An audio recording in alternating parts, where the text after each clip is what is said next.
അപ്പോൾ ഞാനത് മോട്ടിവേറ്റ് ചെയ്യുന്നില്ല. എന്ന് വെച്ചാൽ എൻ്റെ അമ്മേശ്വര പറഞ്ഞിരിക്കുന്ന എക്സാമിൻ്റെ സമയത്ത് പോകലെന്നാണ്. അപ്പോൾ അത് നീ ചെയ്തോ, പക്ഷേ തിയേറ്ററിൽ തന്നെ കാണുക, അടിപൊളി, super.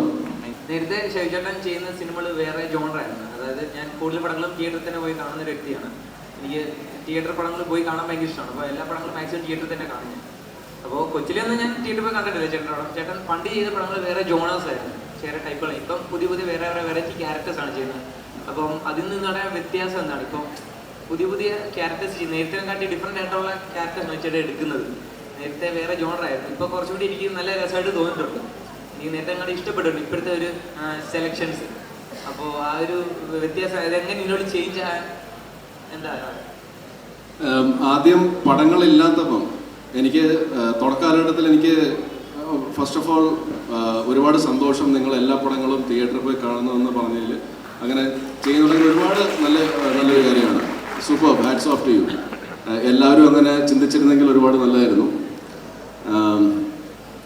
Coming back to your point, selection നമുക്ക് ഈ ഓപ്ഷൻസ് ഉണ്ടെങ്കിൽ നമുക്ക് സെലക്ട് ചെയ്യാൻ പറ്റുള്ളൂ. തുടക്ക കാലഘട്ടത്തിൽ എനിക്ക് അഭിനയം അറിയില്ലായിരുന്നു. എനിക്ക് എന്നെ തന്നെ സ്ക്രീനിൽ കാണുമ്പോഴത്തേക്കും അഭിനയിച്ചുകൊണ്ടിരിക്കുമ്പോൾ ഞാൻ തകർത്തു എന്നാണ് ഞാൻ വിചാരിച്ചുകൊണ്ടിരുന്നത്. ഡബ് ചെയ്യുമ്പോഴത്തേക്കും അടിപൊളി, ഞാൻ വൺ ആക്ടറായെന്നാണ് ഞാൻ വിചാരിച്ചത്. പക്ഷെ സ്ക്രീനിൽ ഇത് കാണുമ്പോഴത്തേക്കും എനിക്ക് തന്നെ ഇഷ്ടപ്പെടില്ലായിരുന്നു. അങ്ങനെ കുറേ പേര് പറഞ്ഞിട്ടുണ്ട് തുടക്കകാലഘട്ടത്തിൽ എന്നെ ഭയങ്കരമായിട്ട് വെറുത്ത ആൾക്കാരൊക്കെ ഉണ്ട്.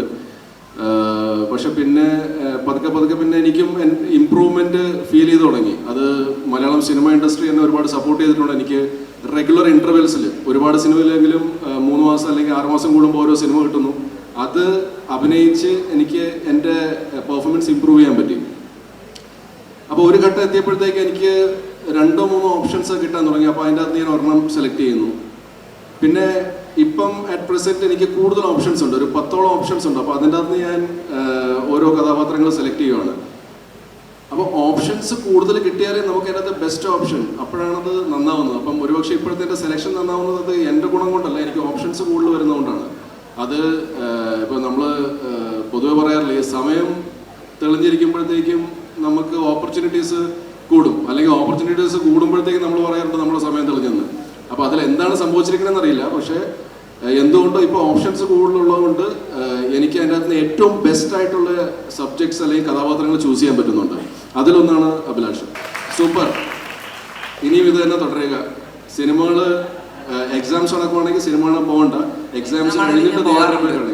എക്സാംസ് നമുക്ക് പോകാറുണ്ട്. സൂപ്പർ. അപ്പോൾ ഞാനത് മോട്ടിവേറ്റ് ചെയ്യുന്നില്ല. എന്ന് വെച്ചാൽ എൻ്റെ അമ്മേശ്വര പറഞ്ഞിരിക്കുന്ന എക്സാമിൻ്റെ സമയത്ത് പോകലെന്നാണ്. അപ്പോൾ അത് നീ ചെയ്തോ, പക്ഷേ തിയേറ്ററിൽ തന്നെ കാണുക, അടിപൊളി, സൂപ്പർ.